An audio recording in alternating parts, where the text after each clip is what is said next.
نحمده ونصلي على رسوله الكريم اما بعد فاعوذ بالله من الشيطان الرجيم بسم الله الرحمن الرحيم رب اشرح لي صدري ويسر لي امري واحلل عقدة من لساني يفقهوا قولي۔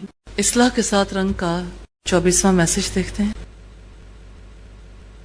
آج پہلا میسج ہے قرآن کے ریفرنس سے، فجر کے وقت پڑھا جانے والا قرآن گواہی دے گا۔ یہ پیج نمبر ہے 122۔ پہلا پوائنٹ ہے قرآن، فجر کے وقت پڑھا جانے والا قرآن گواہی دے گا۔ اللہ رب العزت فرماتے ہیں نماز قائم کرو زوال آفتاب سے لے کر اندھیرے تک، اور فجر کے قرآن کا بھی التزام کرو، یقیناً فجر کے وقت پڑھا ہوا قرآن حاضر کیا جاتا ہے۔ حقیقت یہ ہے کہ یہ کلام ایسا ہے، یوں تو جس وقت بھی پڑھا جائے اس کے بڑے گہرے اثرات انسان پر مرتب ہوتے ہیں، لیکن فجر چونکہ کاموں کا آغاز ہوتا ہے، پورے دن پر اس وقت کا اثر ہوتا ہے، اس وجہ سے اس وقت کا قرآن جو ہے زندگی پر اثر ڈالتا ہے۔ اور پھر یہ کہ جو فرشتے انسانوں کے پاس آتے ہیں اور جاتے ہیں، ان کی ڈیوٹیاں اس وقت پہ فجر اور عصر کے وقت پہ تبدیل ہوتی ہیں۔ جب فجر کے وقت ایک انسان نماز میں قرآن پڑھتا ہے یا نماز کے علاوہ، تو اس کی رپورٹ اوپر تک پہنچائی جاتی ہے، اگرچہ وہ خود جاننے والا ہے، لیکن یہ وقت جو ہے قدر و قیمت والا ہے۔ اس وقت کا پڑھا ہوا قرآن زندگی پر بڑے گہرے اثرات ڈالتا ہے۔ اللہ سے دعا ہے ہمیں فجر کے وقت کا قرآن نصیب فرمائے۔ دوسرا پوائنٹ ہے دعا۔ آج کی دعا بڑی خوبصورت ہے، مجھے جنت میں محمد صلی اللہ علیہ وسلم کی رفاقت عطا فرمائیے۔ دعائی الفاظ دہراتے ہیں، اللہم انی اسألک ایمانا لا یرتد ونعیما لا ینفد ومرافقت محمد فی اعلی جنت الخلد۔ صحیح ابن حبان کی یہ روایت ہے اور اس کا نمبر ہے 2436 2436۔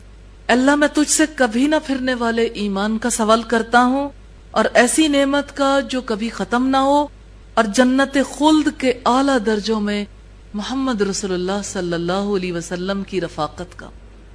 اللہم انی اسألک ایمانا لا یرتد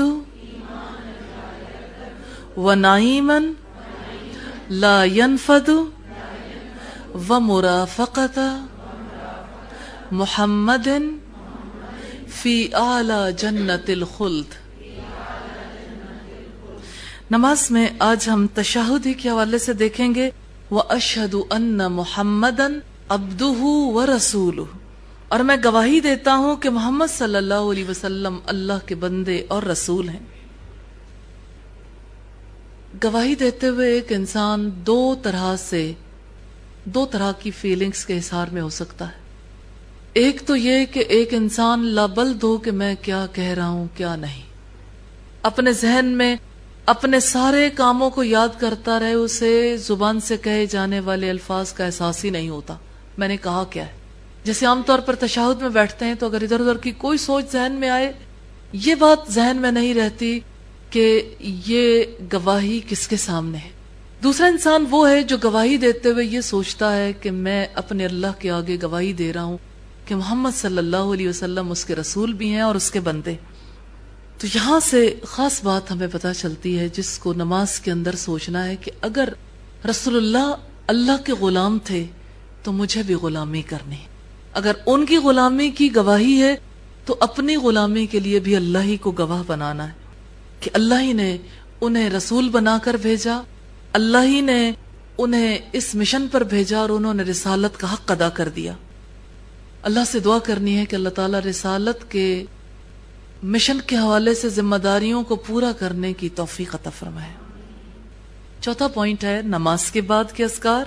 حضرت مغیرہ بن شعبہ روایت کرتے ہیں کہ رسول اللہ ہر فرض نماز کے بعد یہ ارشاد فرماتے تھے، لا الہ الا اللہ وحدہ لا شریک لہ لہ الملک ولہ الحمد وہو علی کل شیء قدیر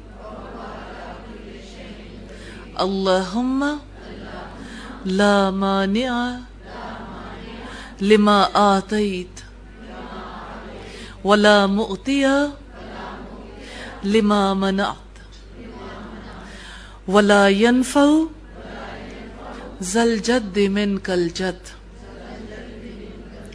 اللہ کے سوا کوئی سچا معبود نہیں، وہ اکیلا ہے، اس کا کوئی شریک نہیں، اسی کے لیے بادشاہت ہے اور اسی کے لیے تعریف ہے اور وہ ہر چیز پر قادر ہے.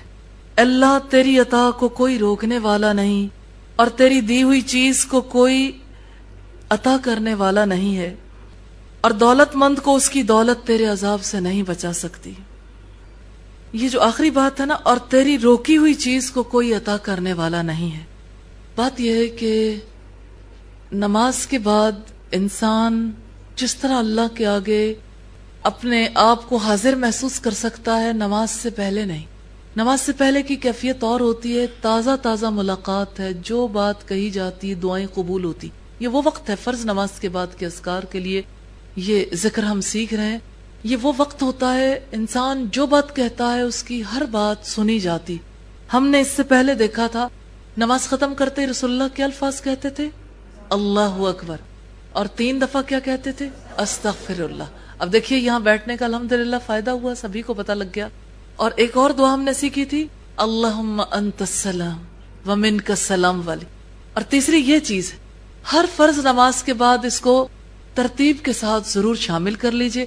ابتدا میں اگر یاد نہیں ہوتا کتاب سامنے رکھ لیں، کوئی حرج نہیں، لیکن آپ محسوس کریں گے ایک آدھ دن میں ہی، کیونکہ 5 نمازیں ہوتی ہیں، ایک آدھ دن میں ہی اچھی بھلی عادت پختہ ہو گئی. تو اس طرح سے آپ نماز کے بعد وہ اذکار کرنے کی پوزیشن میں آئیں گے انشاءاللہ جو اذکار رسول اللہ صلی اللہ علیہ وسلم کیا کرتے تھے.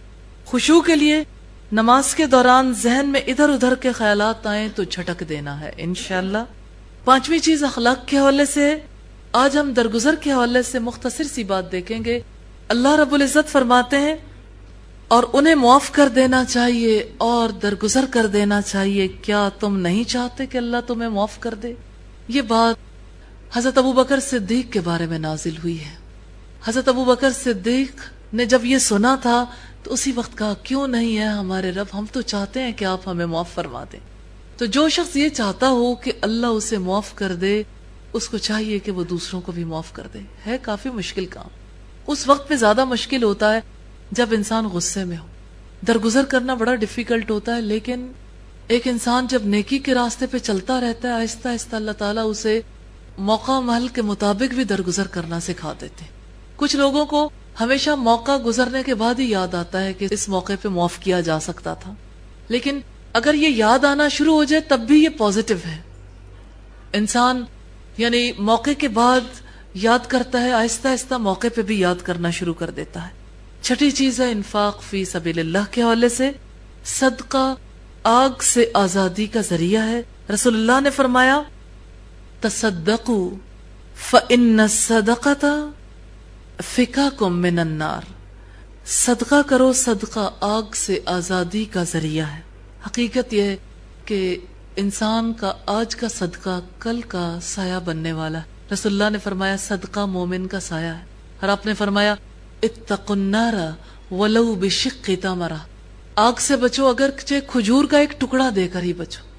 کل کی آگ سچی ہے، حق ہے. وہ معاملات پیش آنے والے ہیں، آج کا کیا ہوا انشاءاللہ کل کام آئے گا. 7واں پوائنٹ ہے آج کیا کریں؟ فجر کے وقت قرآن حکیم پڑھنے اور سننے کا اہتمام کرنا ہے. اچھا دیکھیں، رمضان کے اب چند دن رہ گئے. اگر ان چند دنوں میں بھی آپ ایک روٹین بنا لیں کہ چلیں اور کچھ نہیں، کیسٹ یا CD پہ تلاوت لگا دینی. اس وقت پہ ویسے ٹی وی پہ بھی تلاوت آتی ہے. اگر تلاوت لگا دیں تو آپ کو آہستہ آہستہ فیل ہوگا گھر میں تلاوت کی ایک روٹین بن رہی. لیکن سننا ایک الگ عمل ہے اور پڑھنا ایک الگ عمل ہے. سننے کی بھی عادت ڈالیں اور پڑھنے کی بھی. یہی چیز کل کو ہمارے لیے نجات کا سبب بننے والی ہے. دوسری چیز ہے ان سب افراد کو معاف کرنا ہے جن سے مجھے کبھی تکلیف پہنچی، تاکہ اللہ تعالیٰ بھی میرے گناہوں پر مجھے معاف فرما دیں.